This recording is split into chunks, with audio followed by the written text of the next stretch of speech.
Hey everyone, Pete from London Camera Exchange. You join me here today at Canon for another announcement on some new products. We've got Mehdia here with all the knowledge, all the inside information. We've got a new camera in 2 colours. 2 colours, and we've got a new lens as well. Yeah. Over to you. Thank you for having me again.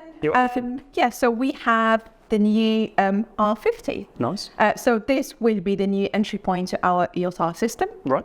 Previously we had the R10 sitting right at the entry level. This one now will sit below the R10. It is our smallest and lightest camera in the range. It does look different to any other camera we have in the EOS R system. Smaller grip. Yeah, build-wise, it is really small. And yeah, as you say, that grip is tiny. It's a really compact system for, well, an interchangeable system. Who would it be targeted to, do you reckon? I mean, with the R50, we are looking at new audiences as well. So for those shooting their content on smartphones, on fixed lens cameras, and they want to go up to the next level and get their first mirrorless camera, the R50 is perfect. And depending on what preference they have, you do have the white or you do have the black option. The design of the body, for those obviously, because we haven't seen it yet, it looks very similar to the M50, right. And we all know how popular the EOS M50, be it the Mark 1 or the Mark 2 is, in terms of the simplified the button layout, as I said, the smaller grip. It is a camera that we want people to take wherever they go with them to help them create that content. Also, those probably using or upgrading from very basic dishless LARs like 1000D series, 1000D, 1300D, to even 2000D, 4000Ds, and the popular 250D from the dishless LARs.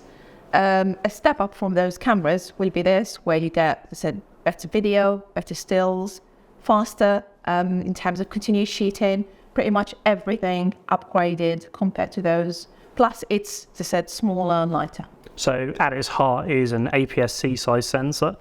Megapixels on this is? So the R50 uses the same sensor and processor from the R10. Nice. Again, it is a 24.2 million pixels, which is, again, it's great for most shooting scenarios. You can, as I said, you can crop. You do have, you can do up to 15 frames per second if you're shooting any fast-moving subjects. That's all. The autofocus, again, is very similar to the R10. So you do have dual pixel CMOS AF2 with people, animal, and vehicle tracking as well. Oh, nice. Yeah. And video-wise, 4K, I'm assuming? Yeah, the 4K is oversampled from 6K sensor as well. So taking advantage of the 6K sensor, delivering 4K up to 30, Full HD up to 120. And you do have, as I said, more video options on the basic side as well, because as I said, we are talking about those upgrading either from a smartphone or a compact camera or from very entry-level dish DSLR, so they want the camera to be easier to use and simpler to set up as well. And is there any features, if it's designed for content creators, if they're shooting sort of a vertical video mode, is there anything there at all which has been put inside? Yeah, so I mean, when you want to shoot vertical video, I think the worry with most content creators is how easy it is to edit it, or how much work you need to do to actually get it where you need to.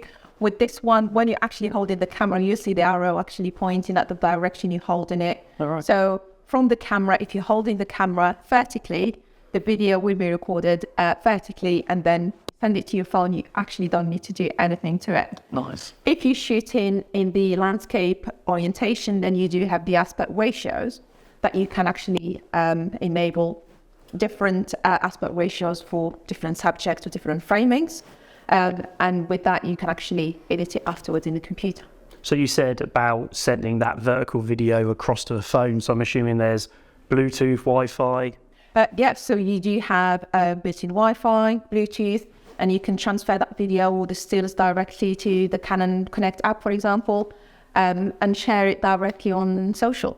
You also have USB-C. So again, easy connection by USB-C if you want to use these cameras as a high-resolution webcam or for streaming. Much like your other latest releases, we've got sort of this multifunction hot shoe by the looks of it. So for connecting different items. Yeah, so the multifunction shoe is something now you're going to see in, as I said, we've seen already on a number of cameras in the EOS R system, and we're going to see it in future products as well. The great option with this is that you can use accessories for stills, speed lights, and also on the video side, you can use even the Tascam XLR adapter. We do have smaller mics as well, Canon ones that we fit on there as well, so giving you more flexibility in terms of getting more professional audio. That's really interesting. So that's the camera, so that's the EOS R50, and then we've also got a lens here as well. So this is a new RFS lens? Yes, so this is the new RFS 55-210. It's a great combination with the 18-45 kit lens that you can have with the R50. It's great for travel, great for holidays, and even for portraits as well, because you can get really nice portraits. It's small, light, affordable. Always good. Which is the key. You do have 4.5 stops image stabilizer to the lens. And the great thing is, this lens, if you were to use it on the R7, for example, which has IBIS, you do get up to 7 stops of image stabilizer as well. That's really good for users too. No, that's been really interesting and really good to see these new systems. So excellent. As always, thank you so much for spending some time with us explaining this to us. If you'd like any more information, please check out the link below or pop into your local London Camera Exchange.